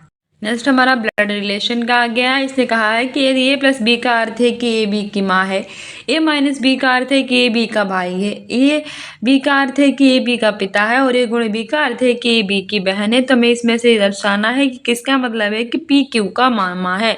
तो हम सबको सॉल्व करेंगे तो सही आंसर हो जाएगा ऑप्शन डी। ठीक है, इसका मतलब होगा पी जो है वो किसका मामा है, क्यू का मामा है। इस तरह से हमारा विकल्प डी से रक्त संबंध का आरेख बनाएंगे और हमारा आंसर आ जाएगा। नेक्स्ट हमारा कह रहा है कि नीचे दिए गए प्रश्न में कथन और निष्कर्ष दिए गए, कथन निष्कर्ष को पढ़ना है और हमें आंसर देने हैं। हमारा कथन है कि हमारा कथन है कि सभी डंडे बंदूकें हैं और कुछ नावें डंडे नहीं हैं। निष्कर्ष है कि सभी बंदूकें नाव हैं और सेकंड निष्कर्ष है कि कुछ नावें जो हैं वह बंदूकें नहीं हैं। फर्स्ट है कि यदि केवल फर्स्ट अनुसरण करता है, सेकंड है केवल सेकंड अनुसरण करता है, थर्ड है ना तो फर्स्ट ना ही सेकंड अनुसरण करता है, फोर्थ है कि ना तो फर्स्ट और ना ही सेकंड अनुसरण करता है। सही आंसर हो जाएगा ऑप्शन डी, ना तो फर्स्ट और ना ही सेकंड अनुसरण करता है। ऐसे सॉल्व किया था कि सभी डंडे बंदूकें हैं, यानी कि जितने भी जो डंडे हैं वो क्या हैं, वो हमारी हैं बंदूकें हैं। ठीक है, कुछ नावें डंडे नहीं हैं, तो कुछ जो नावें हैं वो हमारी क्या नहीं है, डंडे, कुछ नावें जो हैं वो डंडे नहीं हैं। तो इसमें था कि सभी बंदूकें नावें हैं, तो जितनी भी बंदूकें हैं वो क्या है, नावें हैं, नहीं, गलत है। थर्ड है कि कुछ नावें बंदूकें नहीं हैं, तो कुछ नावें बंदूकें हैं और कुछ नहीं है, ये बात कह रहा था। तो यानी कि दोनों के दोनों जो है वो निष्कर्ष फॉलो नहीं करते हैं। हमारी इस तरह से व्याख्या दे रखी है और इस तरह से ना ही फर्स्ट अनुसरण करता है और ना ही सेकंड। ठीक है, क्योंकि इनका कोई रिलेशन नहीं दिया गया है। नेक्स्ट है कि हाल ही में भारतीय गोल्फर शुभंकर शर्मा ने इंग्लैंड के मर्सीसाइड में रॉयल लिवरपूल गोल्फ क्लब में शायद 8वें स्थान पर रहने के बाद ओपन सर्वश्रेष्ठ परिणाम दर्ज किए। किस वर्ष उन्हें अर्जुन 2018 में मिला था। ये हमारी प्रीवियस ईयर की करंट अफेयर है, इस बार 2025 की करंट अफेयर पूछी जाएगी, उसको अच्छे से आगे जाना है। ठीक है, शुभंकर शर्मा भारत के पेशेवर गोल्फ खिलाड़ी है। 2018 में उन्हें अर्जुन पुरस्कार मिला था और अर्जुन पुरस्कार जो होता है वो दूसरा सबसे बड़ा खेल पुरस्कार होता है। इसमें हमें अर्जुन की कांस्य प्रतिमा दी जाती है, 15 लाख की राशि प्रदान की जाती है, याद रखना।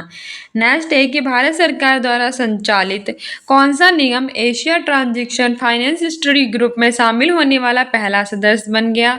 सही आंसर हो जाए पावर फाइनेंस कॉर्पोरेशन लिमिटेड। ठीक है, हमारे नेक्स्ट क्वेश्चन है कि गुरुग्राम में स्टार्टअप 20 के समापन समारोह के दौरान भारत में आधिकारिक तौर पर वर्ष 2024 के लिए किस देश को मशाल सौंपी। तो वो ब्राजील को सौंपी थी। आज 2025 की करंट अफेयर में आपसे ये है कि 2025 में जो ब्रिक्स यानी कि ब्राजील, रूस, India, China, South Africa BRICS की जो बैठक है वो ब्राजील के रियो दी जेनेरियो में हुई है। ठीक है, इसमें प्रधानमंत्री नरेंद्र मोदी ने भी भाग लिया था। तो ब्रिक्स की 2025 में बैठक कहाँ हुई है, ब्राजील में। ब्राजील की कैपिटल क्या है, रियो दी जेनेरियो है। वही फ्रांस की कैपिटल पेरिस है। और इस बार 2025 में जो यूनेस्को की यानी यूनाइटेड नेशनल एजुकेशन, साइंटिफिक और कल्चर ऑर्गेनाइजेशन की बैठक है वो फ्रांस की कैपिटल पेरिस में ही हुई है और यही इसका हेडक्वार्टर भी है। और इसने 44वें नंबर का हमारा जो है मराठा मिलिट्री लैंडस्केप उसको वर्ल्ड हेरिटेज साइट में शामिल कर दिया गया है। दोनों हमारे करंट अफेयर के क्वेश्चन हैं, तो अच्छे से याद रखना। नेक्स्ट था कि भारत के मुख्य न्यायाधीश CJI के chief justice of India DY Chandrachud द्वारा कौन सा पोर्टल लॉन्च किया गया था जो अधिवक्ताओं, वादियों, नागरिकों को भारत के सर्वोच्च न्यायालय में प्रवेश के लिए QR कोड आधारित ई पास का अनुरोध करने की अनुमति देता था। तो वो सुआगतम था। ठीक है, पुरानी करंट अफेयर है, याद रखना। इस बार 2025 में हमारे CJI कौन है ये हमें कमेंट बॉक्स में बताना। नेक्स्ट है कि हाल ही में केंद्रीय सड़क परिवहन और राजमार्ग मंत्री श्री नितिन गडकरी ने भारत में 3.5 टन तक के वाहनों के लिए वाहन सुरक्षा मानकों को बढ़ाकर सड़क सुरक्षा बढ़ाने के उद्देश्य से भारत NCAP लॉन्च किया। NCAP के पूर्ण रूप बताना है, फुल फॉर्म बतानी है। तो सही आंसर ऑप्शन बी हो जाएगा, न्यू कार असेसमेंट प्रोग्राम। क्या हो जाएगा, new car assessment program. Next है कि अगले दशक में निम्नलिखित में से किस क्षेत्र में व्यापार को $100 बिलियन तक बढ़ाने के लिए भारत अमेरिका टास्क फोर्स की स्थापना की गई। तो सही आंसर हो जाएगा ऑप्शन डी। व्याख्या भी है कि भारत अमेरिका टास्क फोर्स का गठन इलेक्ट्रॉनिक्स व्यापार बढ़ाने के लिए किया गया है। इसका लक्ष्य एक दशक में $100 अरब तक दोनों देशों के मध्य व्यापार को बढ़ाना है।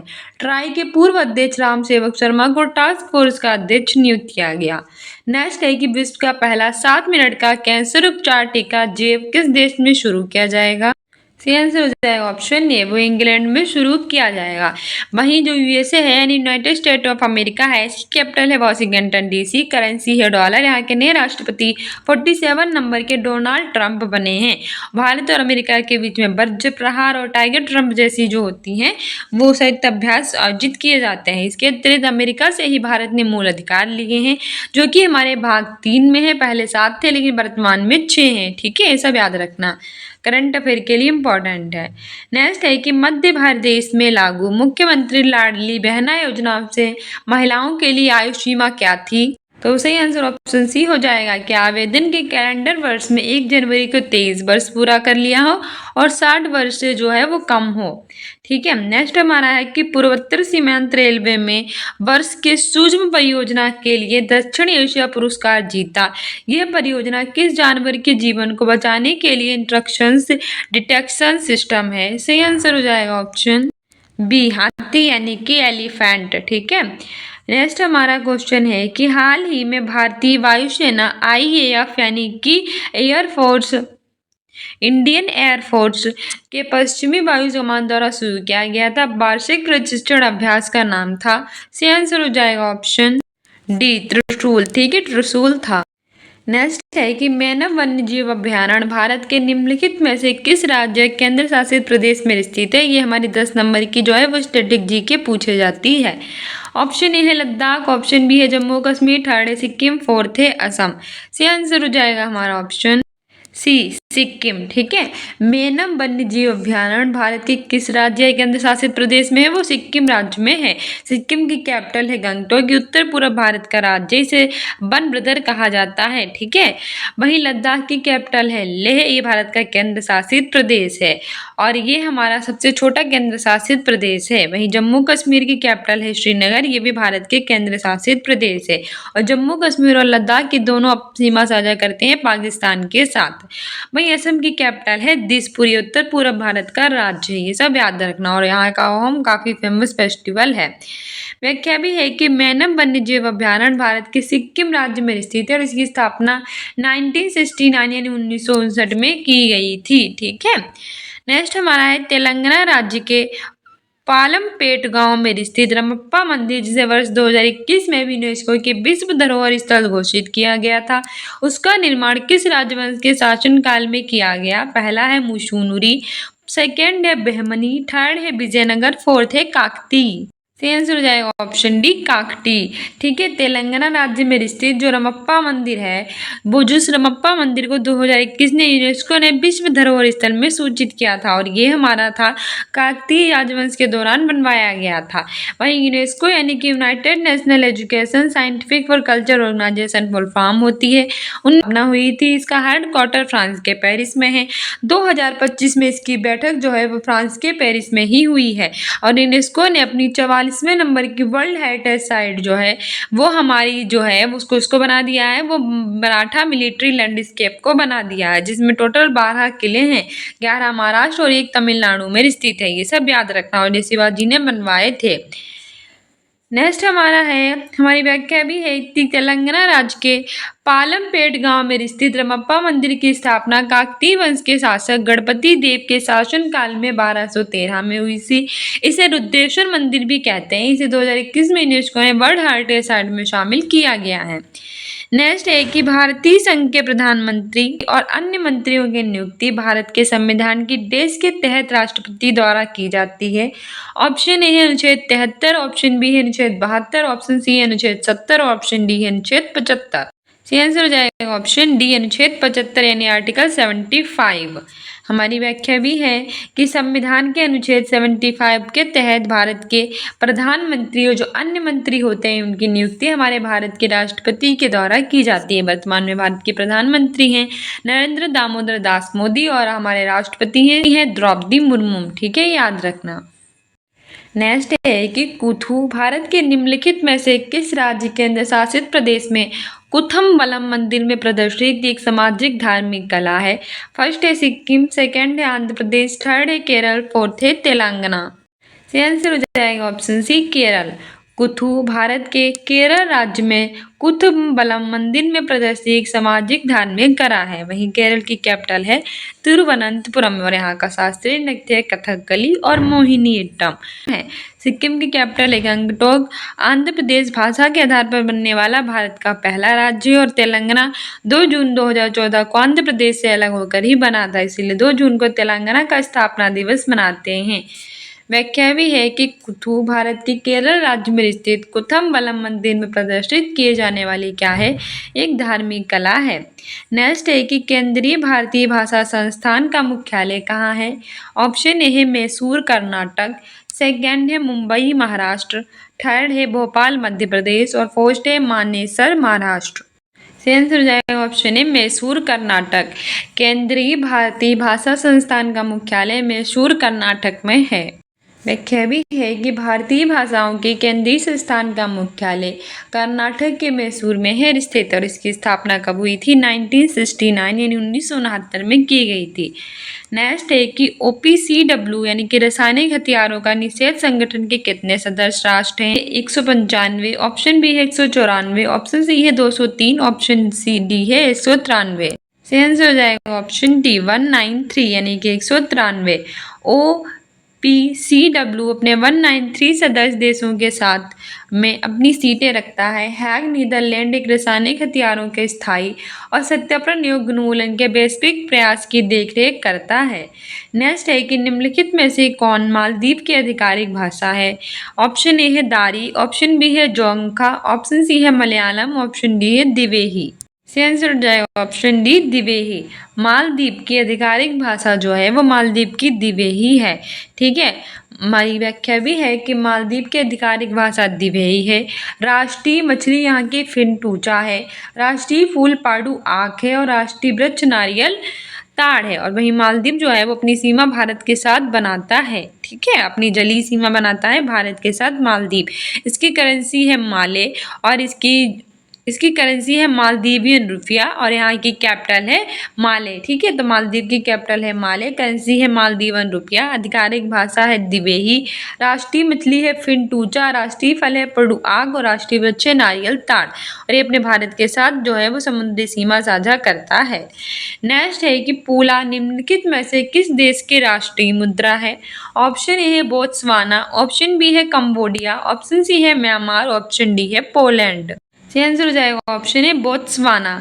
पूला जो है वो बोत्सवाना देश की राष्ट्रीय मुद्रा है। व्याख्या भी है कि हमारी जो पूला है वो बोत्सवाना देश की राष्ट्रीय मुद्रा है।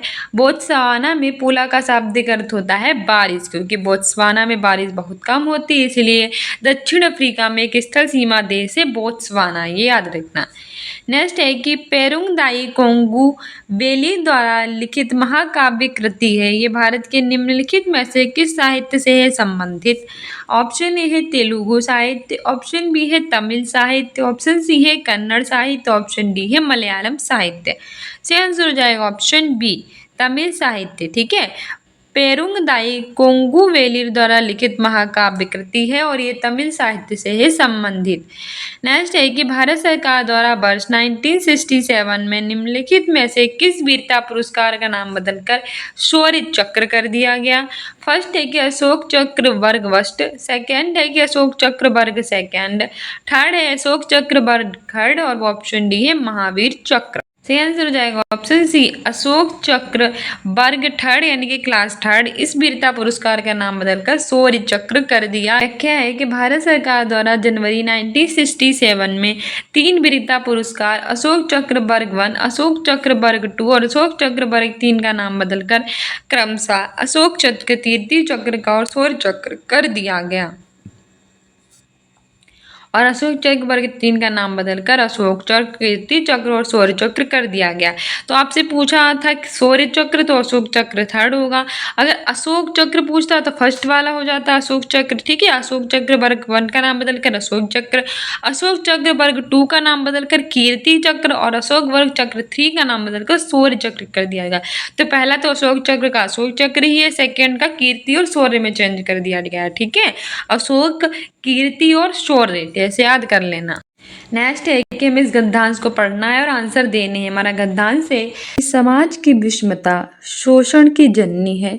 समाज में जितनी विषमता होगी समानता शोषण उतना ही अधिक होगा। चूँकि हमारे देश में सामाजिक, आर्थिक, शैक्षणिक व सांस्कृतिक असमानताएं अधिक हैं, जिसकी वजह से एक व्यक्ति एक स्थान पर शोषक तथा वहीं दूसरे स्थान पर शोषित होता है।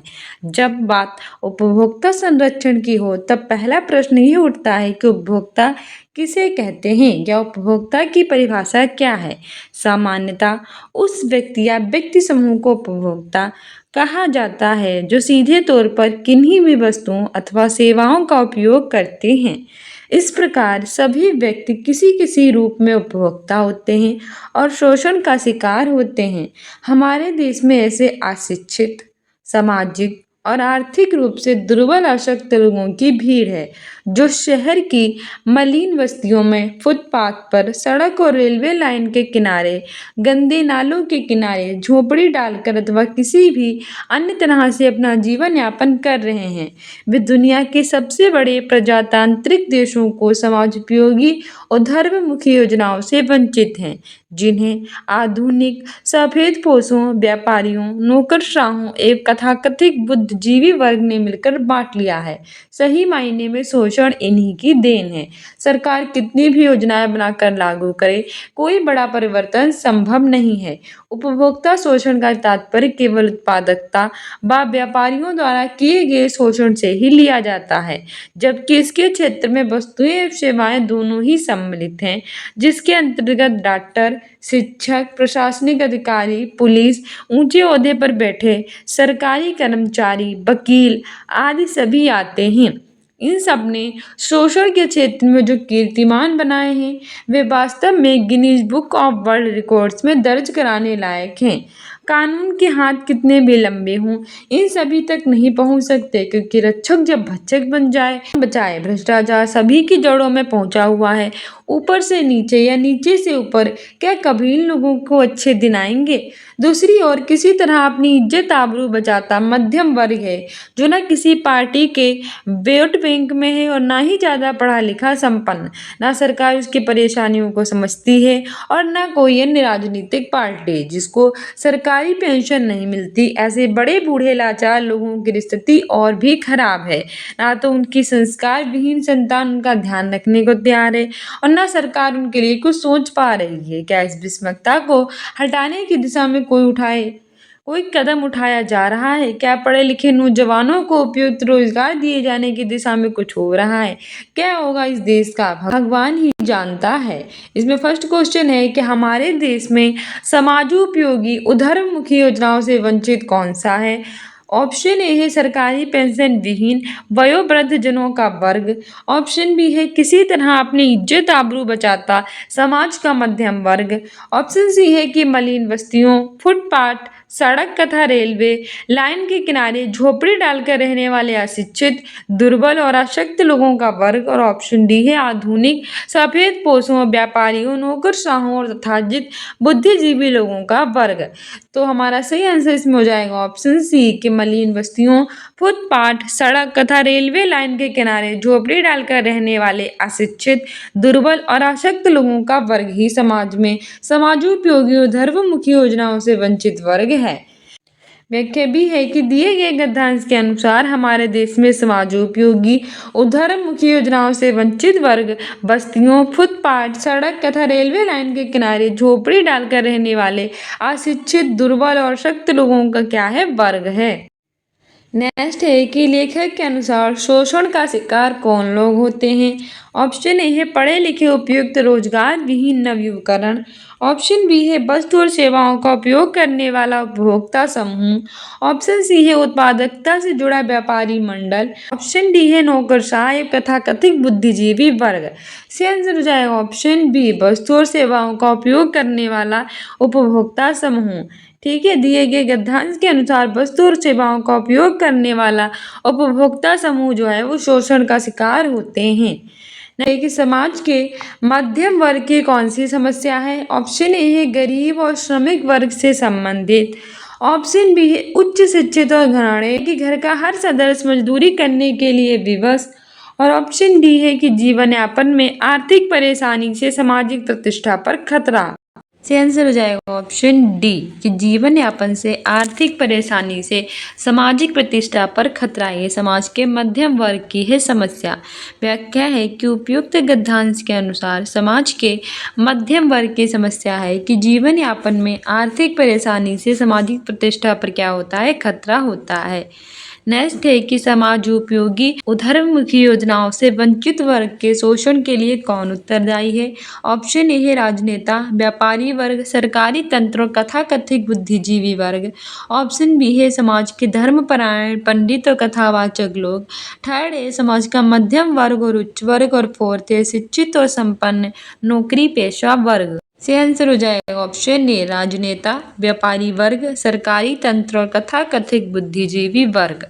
व्याख्या है कि गद्यांश के अनुसार राजनेता, व्यापारी वर्ग, सरकारी तंत्र और तथाकथित बुद्धिजीवी वर्ग समाजोपयोगी उधरमुखी योजनाओं से वंचित वर्ग के शोषण के लिए क्या है, उत्तरदायी है। नेक्स्ट है कि शैक्षणिक और सांस्कृतिक शब्द किस व्याकरण इकाई से संबंधित है और किस प्रत्यय से मिलकर बने हैं। पहला है संज्ञा और विशेषण शब्द अप्रत्यय। सेकेंड है विशेषण और संज्ञा शब्द ऋक और तिक प्रत्यय। थर्ड है विशेषण और विशेषण शब्द इक प्रत्यय। फोर्थ है संज्ञा और संज्ञा शब्द अणिक और अतिक प्रत्यय। इसका आंसर हो जाएगा ऑप्शन सी विशेषण और विशेषण शब्द इक प्रत्यय। व्याख्या भी है कि शैक्षणिक और सांस्कृतिक शब्द दोनों विशेषण इकाई से संबंधित हैं और दोनों शब्दों में एक प्रत्यय का प्रयोग हुआ है। नेक्स्ट है कि मैं गद्यांश को पढ़ना है और आंसर देने हैं। हमारा गद्यांश है कि भारत प्राचीन संस्कृति का देश है। यहाँ दान पुण्य को जीवन मुक्ति का अनिवार्य अंग माना गया है। जब दान देने को धार्मिक कृत्य मान लिया जाए तो निश्चित तौर पर दान लेने वाले भी होंगे। हमारे समाज में भिक्षावृत्ति की जिम्मेदारी समाज के धर्मात्मा, दयालु व सज्जन लोगों की है। भारतीय समाज में दान लेना व दान देना दोनों धर्म के अंग माने गए हैं। पहले दान देने से पूर्व दान लेने वालों की पात्रता देखी जाती थी और योग्य पात्र को दान दिया जाता था। धर्मशास्त्रों ने दान की महिमा का बढ़ा चढ़ाकर वर्णन किया, जिसके कारण भिक्षावृत्ति को भी धार्मिक मान्यता मिल गई। धीरे धीरे दानदाताओं ने पात्रता पर ध्यान देना बंद कर दिया और दयावश, निरीह, अपाहिज और गरीबों को दान दिया जाने लगा। सने सने यानी कि धीरे धीरे समाज में और मूल्यों में बदलाव आया और अधिकतर लोग गरीबों, ब्राह्मणों और भिखारियों को दान का पात्र समझने लगे। समाज में जब इस प्रकार के परिवर्तन हुए तो धीरे धीरे लोगों ने भिक्षा को अपनी जीविका ही बना लिया। जीविका मतलब आय।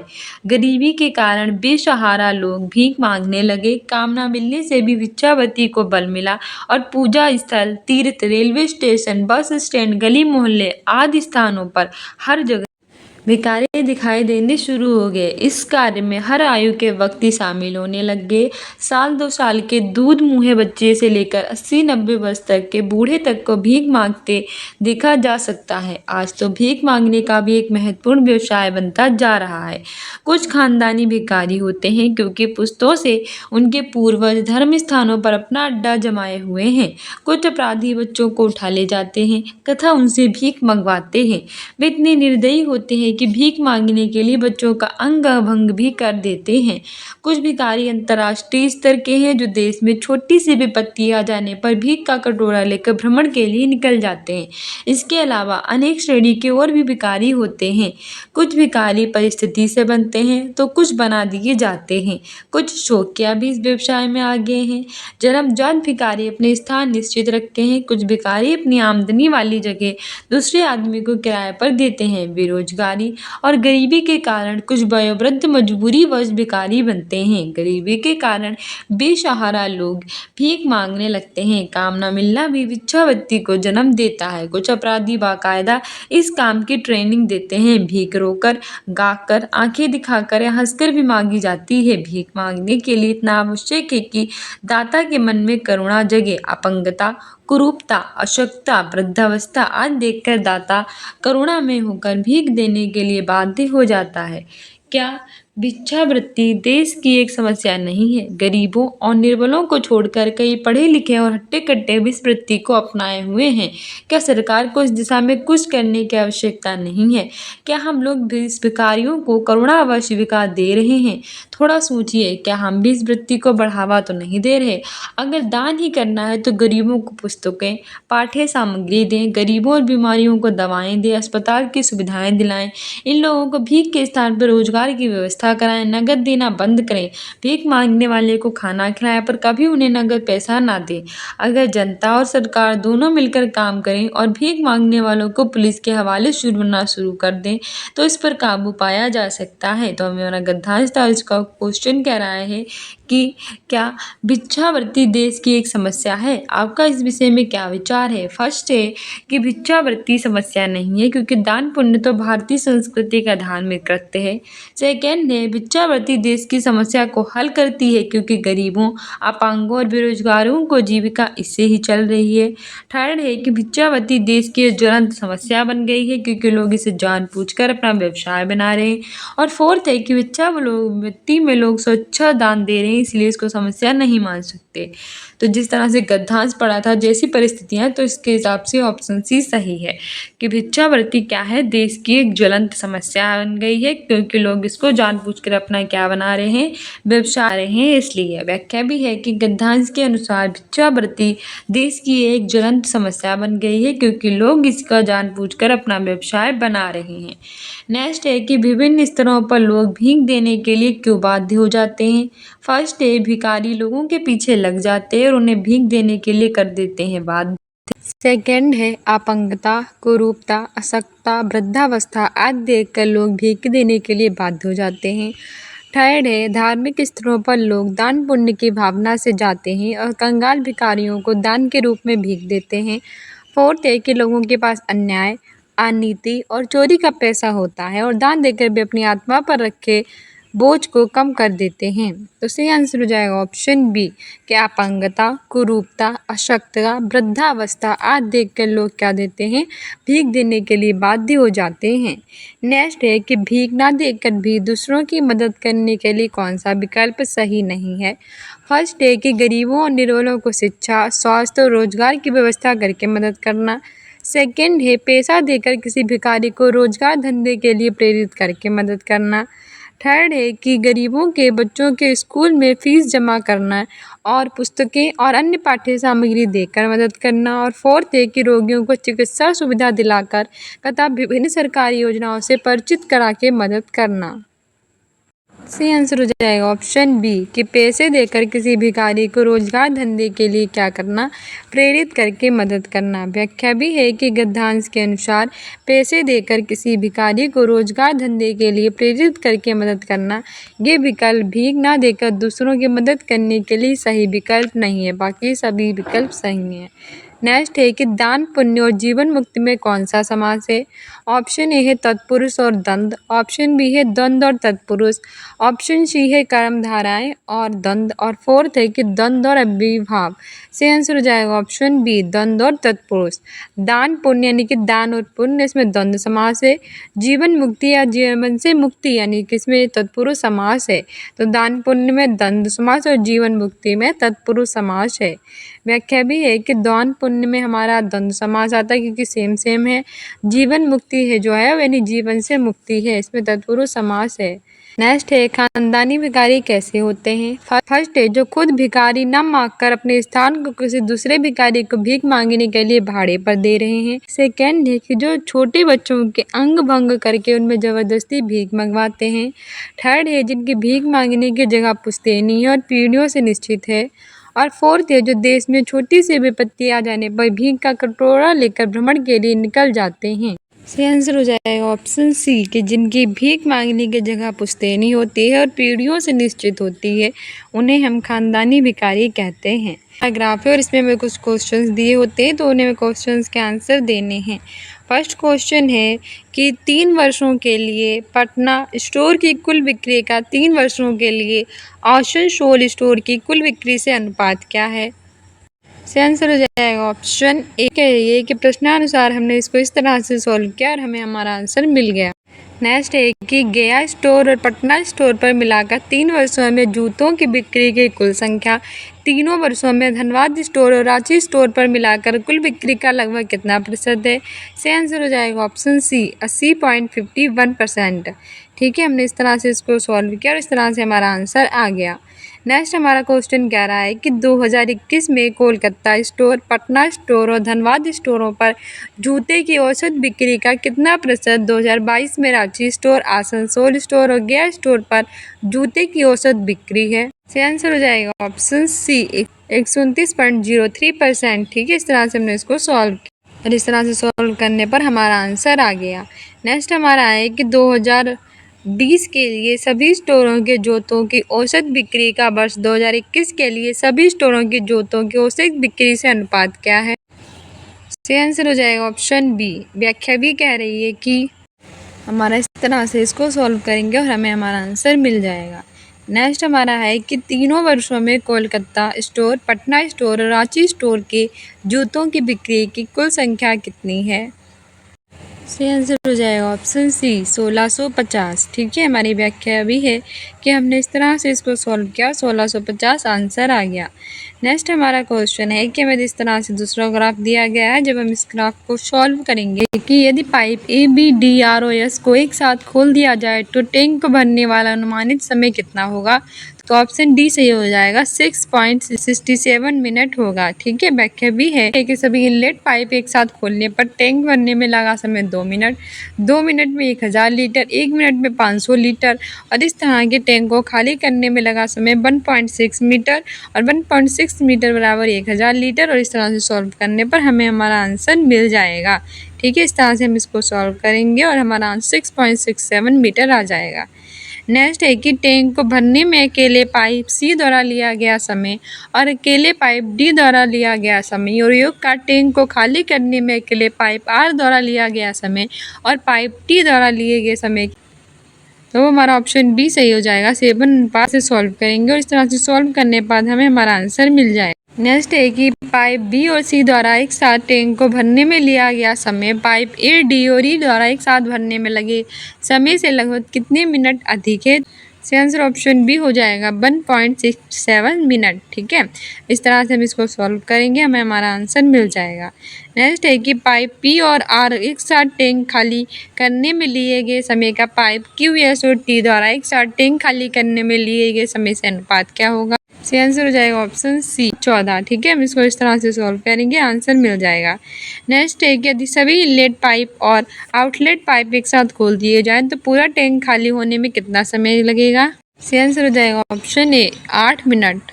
इस तरह से हम इसको सॉल्व करेंगे और हमें हमारा आंसर मिल जाएगा 8 मिनट। नेक्स्ट है कि हमें इस चार्ट को ध्यानपूर्वक तालिका को पढ़ना है और इसके बाद हमें आंसर देने हैं। ठीक है, और ये हमारी तालिका दी गई है। ठीक है, हमारा इसमें क्वेश्चन कह रहा है कि 2020 में प्रत्येक 5 देशों में कच्चे तेल की औसत खपत क्या है? आंसर हो जाएगा ऑप्शन बी 1680। जब हम इसको इस तरह से सॉल्व करेंगे तो हमें हमारा आंसर मिल जाएगा 1680। नेक्स्ट हमारा है कि 2022 में प्रत्येक 5 देशों में कच्चे तेल की औसत खपत क्या है? तो इसका आंसर ऑप्शन सी हो जाएगा 2054। ठीक है, इसको हम इस तरह से सॉल्व करेंगे, हमें हमारा आंसर मिल जाएगा। नेक्स्ट है कि 2020 में पांचों देशों के एक साथ आयात और निर्यात का अनुपात क्या है? आंसर हो जाएगा ऑप्शन सी 1। हमारा व्याख्या भी है कि इस तरह से सॉल्व करने पर हमें 1 मिल जाएगा। नेक्स्ट है कि 2020 से 2022 तक कच्चे तेल की खपत में प्रतिशत वृद्धि किस देश में सबसे अधिक है? आंसर हो जाएगा ऑप्शन बी वो बांग्लादेश में अधिक थी इसके हिसाब से। वैसे बांग्लादेश की कैपिटल है ढाका, करेंसी है टका, अफगानिस्तान की कैपिटल है काबुल, भूटान की कैपिटल है थिम्पू, मालदीव की कैपिटल है माले। ठीक है, और मालदीव की करेंसी है मालदीवियन रुपया। मालदीव भारत के साथ अपनी बाउंड्री टच करता है, भूटान भी करता है, बांग्लादेश भी करता है, अफगानिस्तान। बांग्लादेश सबसे ज़्यादा बाउंड्री अपनी भारत के साथ करता है 4096 किलोमीटर, अफगानिस्तान सबसे कम करता है 106 किलोमीटर। और वहीं इस बार 2025 में हमारा जो बिम्स्टेक की बैठक है वो कहाँ हुई है? वो हमारी हुई है थाईलैंड में। और 2026 में ये बैठक कहाँ होगी? वो होगी बांग्लादेश में। ये भी याद रखना, सब करंट अफेयर के क्वेश्चन पूछे जा सकते हैं। नेक्स्ट है कि 2022 में निम्नलिखित देशों में कौन से देश का आयात से खपत का अनुपात सबसे ज़्यादा है? तो ऑप्शन डी सही हो जाएगा, वो मालदीव का है। ठीक है, ऑप्शन डी हमारा एक तालिका दी रही है, इसको हमें ध्यान से पढ़ना होता है और इस तालिका के हिसाब से हमें अपने क्वेश्चंस के आंसर देने होते हैं। हमारा क्वेश्चन है कि व्यक्ति ए और व्यक्ति सी द्वारा मिलाए गए पानी की कुल मात्रा के बीच अंतर क्या है? लगभग से आंसर हो जाएगा ऑप्शन बी 65 लीटर। ठीक है, 65 लीटर। ठीक है, इस तरह से हम इसको सॉल्व करेंगे, हमें हमारा आंसर मिल जाएगा। नेक्स्ट है कि व्यक्ति सी द्वारा मिलाए गए पानी की कुल मात्रा और व्यक्ति ई द्वारा मिलाए गए पानी की कुल मात्रा का संबंधित अनुपात कितना है? तो ऑप्शन डी सही हो जाएगा, 3:17 है। ठीक है, इस तरह से हम इसको सॉल्व करेंगे, आंसर आ जाएगा। नेक्स्ट है कि निम्नलिखित में से किसने शुद्ध दूध में सबसे कम मात्रा में लीटर में पानी मिलाया? तो ऑप्शन ए सही हो जाएगा कि बी ने मिलाया। ठीक है, इस तरह से हम इसको सॉल्व करेंगे। मान लीजिए ये बी और सी अपने घोल को एक पात्र में मिलाते हैं और नए घोल में दूध की तो वो 83.55% होगी। ठीक है, इस तरह से हम इसको सॉल्व करेंगे। लास्ट है कि सभी व्यक्तियों द्वारा मिलाकर कुल कितने लीटर पानी मिलाया गया? लगभग से आंसर हो जाएगा ऑप्शन सी 456। ठीक है, इस तरह से इसको सॉल्व करेंगे और हमारा आंसर। डियर स्टूडेंट्स, ये था हमारा पेट का प्रीवियस ईयर का पेपर। मिलते हैं नेक्स्ट वीडियो में। Thank you. Don't forget to subscribe my channel.